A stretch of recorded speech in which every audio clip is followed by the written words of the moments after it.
Hey y'all, I'm Ryan Schreiber, and thanks for joining us again on Office Hours here. I've got Peter again, our CEO from CarrierDirect, and this is episode 2, where we're going to talk about like 3 opportunities to remove waste from your business today. So, Peter, thanks for joining me again. Yeah, I'm happy to be here. Thanks for having me. This is a lot of fun. And if you're new to Office Hours, I highly recommend you check out episode 1 on communication and culture. And our extra time about the CARES Act and the impact that it has on trucking and logistics. Yeah, thanks for the plug. I also think people should check those out. So, tell me a little bit, or tell us a little bit about what you're doing during quarantine. Have you checked out Tiger King yet? So we watched the first episode.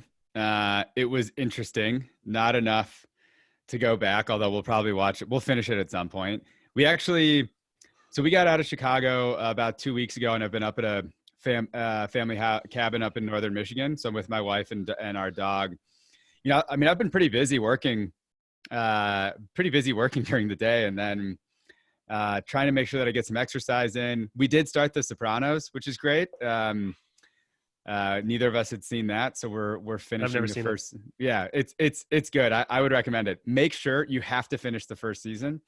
We're 8 episodes in, and I would say that my wife Katie was losing interest like 4 or 5 episodes in, but now she's totally hooked.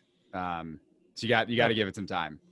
We just started Westworld. We've never watched that before, and so we just finished season 1 over the weekend and started season 2. It's really good. I'd highly recommend it. It looks amazing. I think we looked at the trailer and it was a little too sci-fi for my wife, but so we chose highly violent Italian mafia. Yeah, that sounds that's definitely less sci-fi.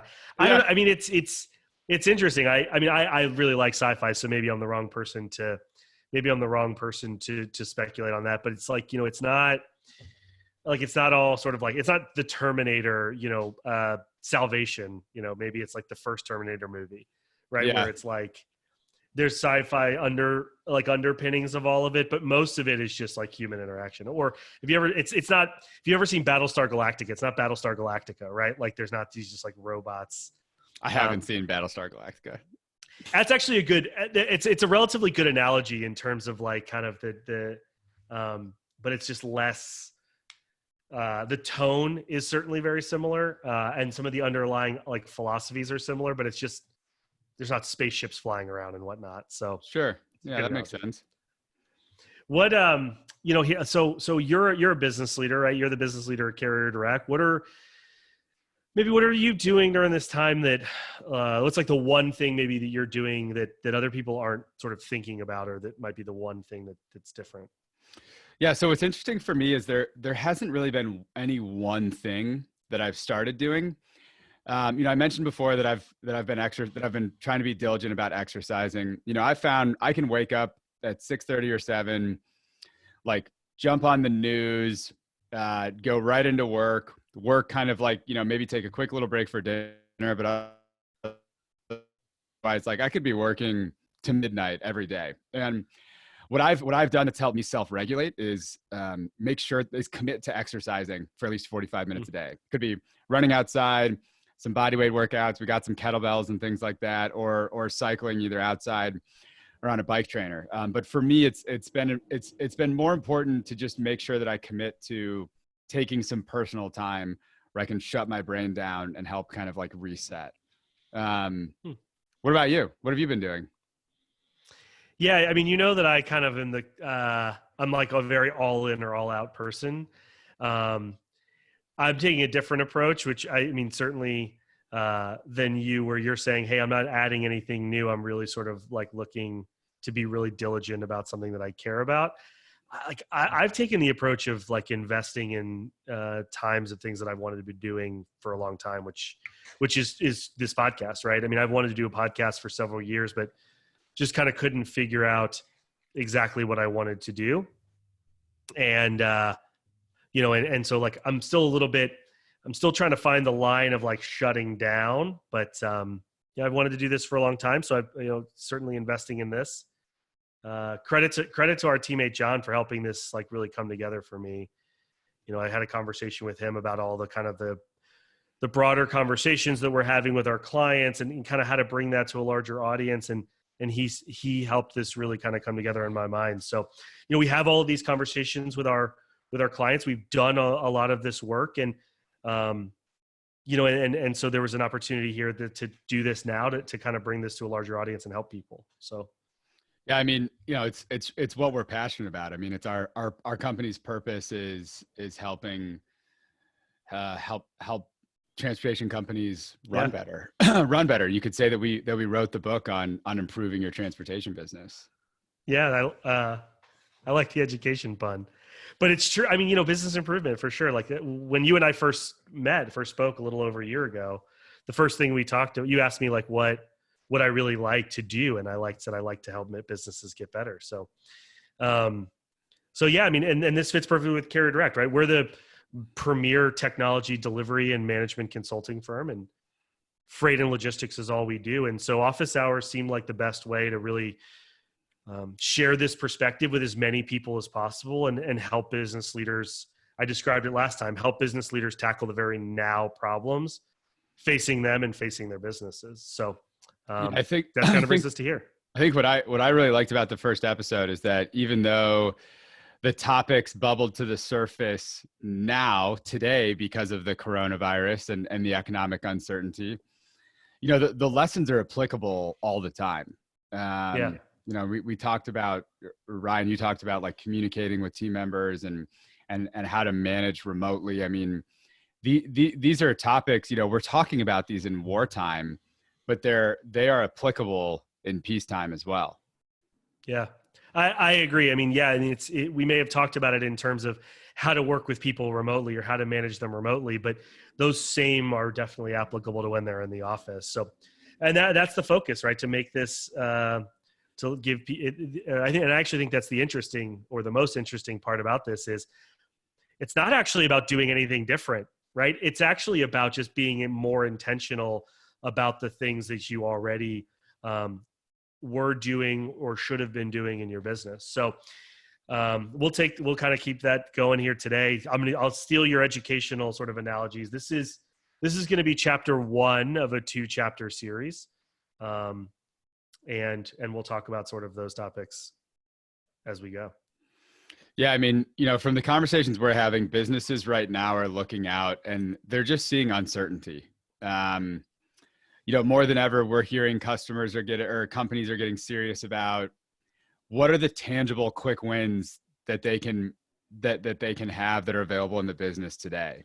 And at the same time, I mean, you're seeing people start to prepare for what will most likely be a difficult freight market. I mean, we've been talking about this freight cliff, and the conversations we've had over the last week have said, hey, we're seeing volumes are starting to trail off. Yeah. The freight cliff is here. Yeah. I mean, like I said earlier, we've been talking about these topics for quite some time. We talk with these conversations are ones we've been having for a while. They just seem to be happening more frequently now. Hey, what can I do today that'll really help me move the needle forward as I think about having excess capacity in my teams, et cetera. So I said this is kind of a 2-chapter series. Today, we're going to look at what you can do right now. What are those quick wins? What's some of that low-hanging fruit to remove some of the waste in your business? And then next week, we'll look at like what to do if the market kind of forces your hand. If you have too many people and not enough work, what are some of the things you can do before laying people off? What to think about if you have to get into that? So yeah, so there's a lot of bad or harsh news out there, and like we'd like to start with some great news, which is that we've seen under the hood of probably hundreds of transportation providers at this point. And what I can say with the utmost confidence is that there is waste in your business. And I don't mean just using too many paper towels. So the focus of today's conversation is really around giving you 3 opportunities that will invariably find in businesses to help create additional capacity in your teams, improve operations, and save money without losing anyone. When I say that there's waste, it doesn't mean that there that it means that it doesn't mean that we need to start cutting headcount. It means Yeah, that right. you can do more with what you have right now, and we want to help you get there. So the starting point from our perspective is to look at job roles and responsibilities and look for overlap. This is one place where companies try to build flexibility into the operating model, where you have overlapping responsibilities for redundancy, and it actually hurts productivity because things are lost in handoffs. Yeah, that's you certainly. I want to. You certainly can use fewer paper towels, perhaps, but absolutely. I mean, it's important to think about how you're using your teams and how you can remove complexity and allow people to do their jobs better. So, with the roles, responsibilities, job profiles, that's really kind of, as I see it, two problems rolled into one. And the first is where a company sort of is trying to remove complexity in one part of their business, and they'll overgeneralize job profiles. So since employee A maybe does task 1 through 5 and employee B does task 3 through 7, hey, let's write one job profile, or let's, that has all of this substantial overlap, and so that it reduces complexity in HR and maybe makes it easier. Maybe makes it easier for HR to recruit or to manage those people. Yeah, Yeah, I think this is a perfect example of how solving a problem in one part of your business, like HR, creates problems elsewhere. I mean, we see that often companies don't realize it should be two different roles. I mean, look in brokerages specifically, there's a really common example. You got an account manager role. You'll have an account manager role. And there are almost like two types of account managers. There's one that's really just an order taker. They're accepting EDI tenders or customer emails, and they're making sure that those loads get properly built in the system. The other type of account manager is someone who's really aggressively farming an account. And they're actually, they may be an order taker, but their account management is more around growing an account, whereas the original account manager that we talked about, the former, is more of like a customer service rep who's just accepting orders. The rationale is that both are just farmers, but they're not really the same. The first is more of a gatherer, and the second is more of a true farmer. And as a result, the job description needs to reflect this. The metrics and the KPIs that are used to measure their performance need to reflect this, and so should their compensation. Yeah, I mean, the broad profile, this one too. You'll end up with people that you think are underperforming because you're looking at their job profile and you're saying, hey, you need to be both gathering and farming, and they're not, right? And like one person, you'll look at those roles and you'll say your best performers are the ones who are actively farming those accounts, and the low performers are the ones who are just the order takers. And you're trying to kind of like crack the whip over the gatherers and say, hey, you need to farm more. But really the problem is the operating model and the job profiles from the way that kind of we see it. And that person can be a high performer in that type of role if the role is crafted appropriately and the work is assigned to them appropriately. So the excess capacity really there is, hey, how much more business can a gatherer, can an order taker really do if you remove the order making responsibility from them, to use that and kind of carry that example forward. So that's a great one. It's certainly one we see all the time. The second we see a lot of times is the redundancy you talked about, Peter, which is like, let's make sure the work gets done. And so like and that everyone has something to work on. And so we'll see that multiple roles have the same overlapping responsibility that's assigned to them. It's hey, the CSR who gets loads from customers and schedules them, unless they're too busy, right? And if they're too busy, then maybe the order planner, or the load planner will help out or whatever. And sure, it makes sense in a vacuum that both of those roles might be able to kind of flex either direction, but people just end up wasting time managing the process itself. And it actually makes it really difficult to sort of effectively resource your teams. The same people always end up with either too much work or not enough, is what we see.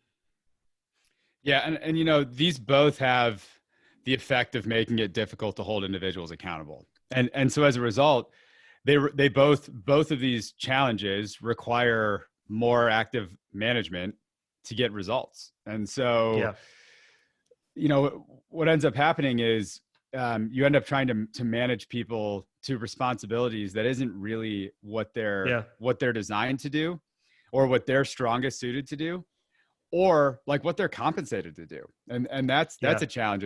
We talked a little bit about conflicting compensation programs. Narrowly profiling narrowly tailoring job profiles and responsibilities leads to more well-oiled machine and helps reduce waste. Yeah, I agree. The second focus area right now should really be training and coaching. We've talked about communication last time, and this is a huge area where you can focus now, especially if there's a little bit of a lull in the business because of the coronavirus. Yeah, training may be the number one topic businesses bring up to us, pandemic or not. It's always, and it's and the thing that I find interesting is it's always the same conversation. Hey, our employees are underperforming in some way, or we want to increase their ramp, and we think training is the place to start. Great. And then, well, how long do you train them for? A day, 2 days, a week, 2 weeks, or we get into how it's organized, even if it's longer and it's really kind of haphazard. Well, but I don't have time to train the new hires, right? And it's fill in the blank for how long it is, or whatever we suggest to maybe the tweak. I just don't have time for that is always the answer. And the reality is that that's just backwards thinking, and that effective training has really two major impacts. One, it increases productivity, and it makes their ramp that much faster. And two, and probably most importantly, it increases buy-in from your team on what you're asking them to do. And we see all the time that employers that invest more in training, both in the new hire training and in ongoing training, see faster employee ramp to full productivity, and they end up hiring fewer people overall. So what can people do right now, Peter? What are some ways that they can affect that today? Yeah. There's certainly there's indirect cost in slower ramp as well. Yeah. Right.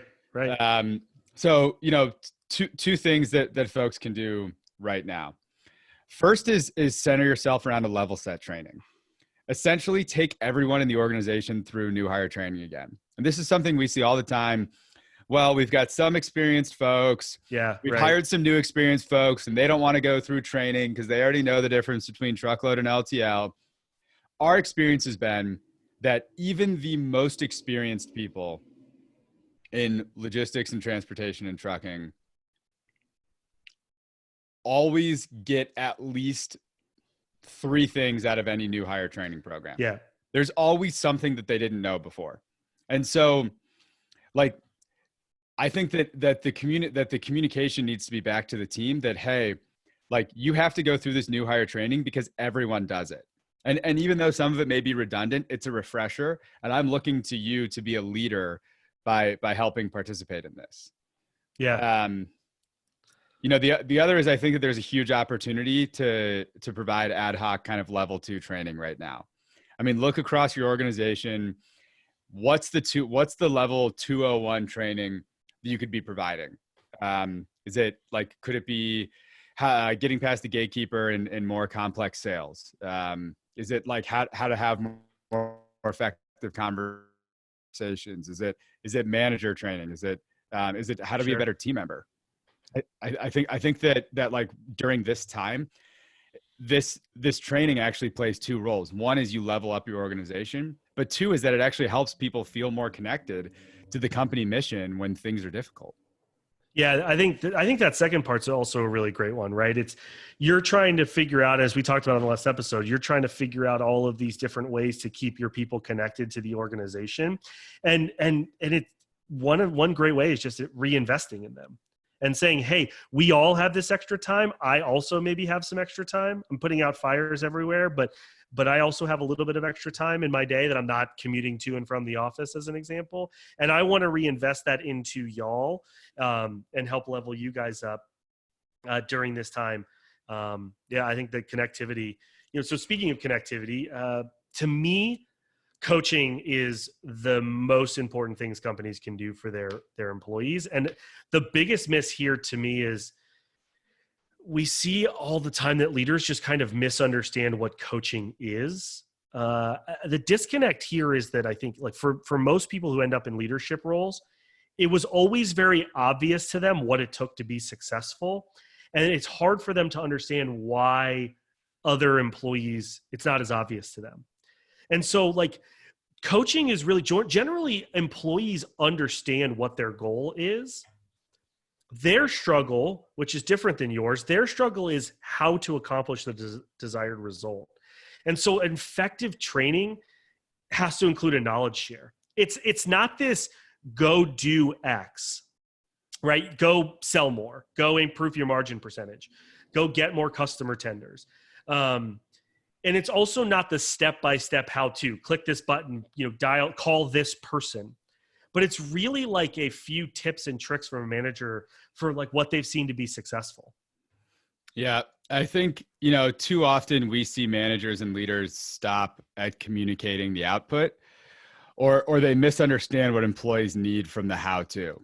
Like coaching isn't telling people what you want from an outcome perspective. That's the starting point, but it's also a manager's responsibility to help give tips, 2 or 3 examples of how this has worked for me in the past and may be helpful for you.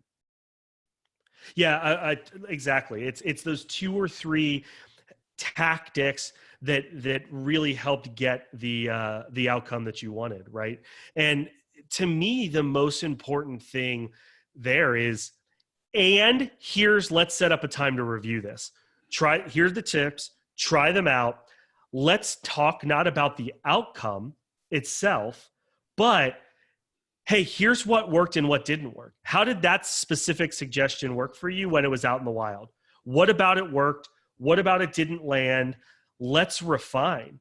The interesting thing that I've always found, particularly as it relates to sales, is like you kind of have to find your own voice.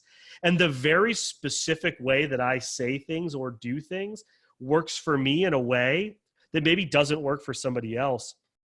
And helping refine that with them is really something that like you can do today, even if it's just refining their script of what they say that lands better coming out of their mouths. So, I mean, I think coaching is a huge opportunity that you can invest in today with a little bit of that extra time. Yeah, I think, and adding on to what Ryan said, that point around, what's helpful for me isn't always the right tactic for someone else, or what's obvious for me isn't obvious for someone else. There's a book I'm reading right now, courtesy of our VP of Product and Engineering Delivery, Steve Dantas, that's called "What Got You Here Won't Get You There" by Marshall Goldsmith. Highly, highly recommend it. And one of kind of the core tenets of the book is that basically all the things that make a strong individual contributor generally make people bad managers and leaders and coaches. And specifically, I think that this is a great example where the things that make you a great salesperson make you a terrible sales manager. And so honing those skills on how to coach others is a critical skill for leadership development. So we talked about. I just had the idea. I'm gonna, like you just talking about what you're reading. I'm gonna add in a section where we talk about every week what we're reading right now. Oh, yeah. It could be a bit. Sometimes it's business books, sometimes it's not. But just like, hey, what are you reading? What are you exposing yourself to? I think that's a great idea. I wrote that down. Wrote it on a sticky note. So it's gonna happen. So sorry, I didn't mean to interrupt. Go ahead, Peter. It's official. No, not at all. It's official. So we talked about how there are 3 areas of waste. First one was kind of around organization. The second was more around kind of training and the opportunities there. The third area of waste that you can work on is reviewing software use. Technology is a frequent talking point with our customers, and maybe as much, if not more, than training. But what we like to say is really like before thinking about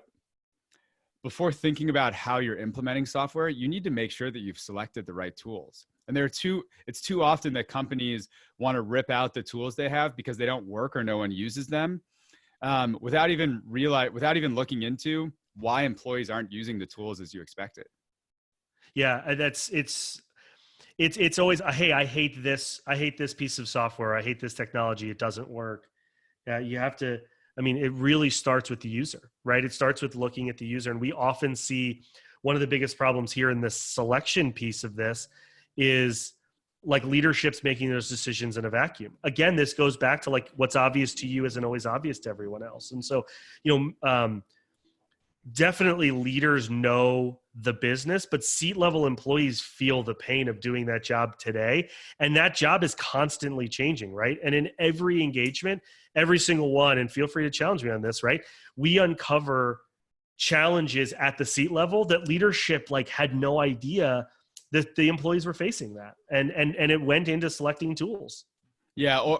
Or I would say that happens all the time. The other thing that we see a lot is that the leaders identified the wrong root cause. So the readers see an outcome. Hey, we're not selling as much as we should, and it's because our sales reps don't know how to sell. And it turns out actually, like literally the CRM and VoIP phone system that you've selected causes them to do a ton of manual entry.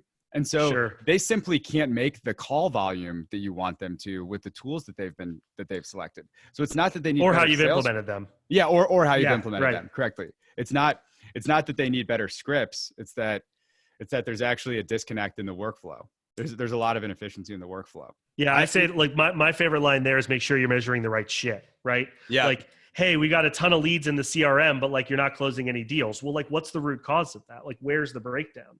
So yeah, I agree with that. Yeah, and I something I want to be very clear about this, right? Like something that's become clear to me is that as you go further up the organizational hierarchy, leaders do have context and insight into things that other people in the organization don't have. So while a VP of, an individual contributor sales rep may feel a certain pain, a VP of sales may understand that a certain decision was made because of context that's outside of that individual sales rep's challenges or experience on a day-to-day basis. I think the message that we're trying to make specifically is like the leader shouldn't be the only voice. So today, you can look at the tools that you have, review what employees are using, what they're not, and then drill in on questions around why some tools aren't actually being used the way that you expected them to. Like there's so much low hanging fruit right there. It's amazing. Yeah.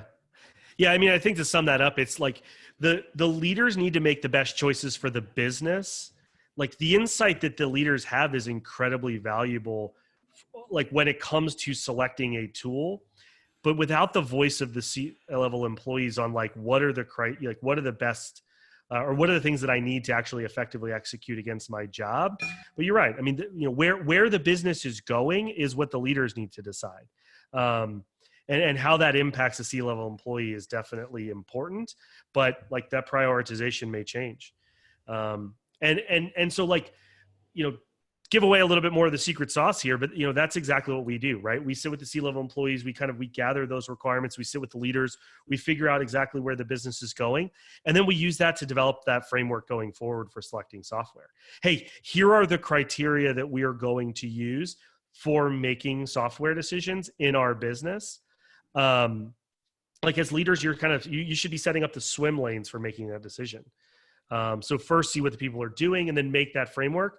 And then what you can do today, right? So you can start that process today and then like go through the process of reselecting the tools that you have once you've identified the root causes of why the software maybe isn't working the way that it should, and whether or not you would have selected that in your business today.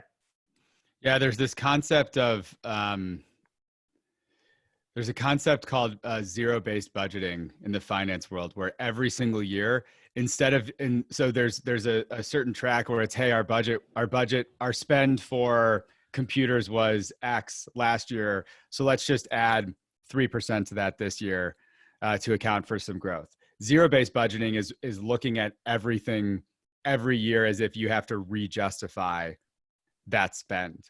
And I think that there's an opportunity to do zero-based technology utilization as well. There's so much sunk cost fallacy of like, well, we've already put so much into this, we should just carry on with it. And from our perspective, like we ask the question constantly: would you have this software if you'd had this framework before? Sure. Like, and if so, then great. Like, figure out how to get people using it. But if not, like, pull the plug and save some money. And there's But a don't lot just of, pull the plug on the expensive one, right? yeah, exactly. Like make sure that it's because make sure that you're actually looking at how you're using it and how people have adopted it. Sure. Yeah, I think those are all great things. So, Peter, or like, thanks for joining me again.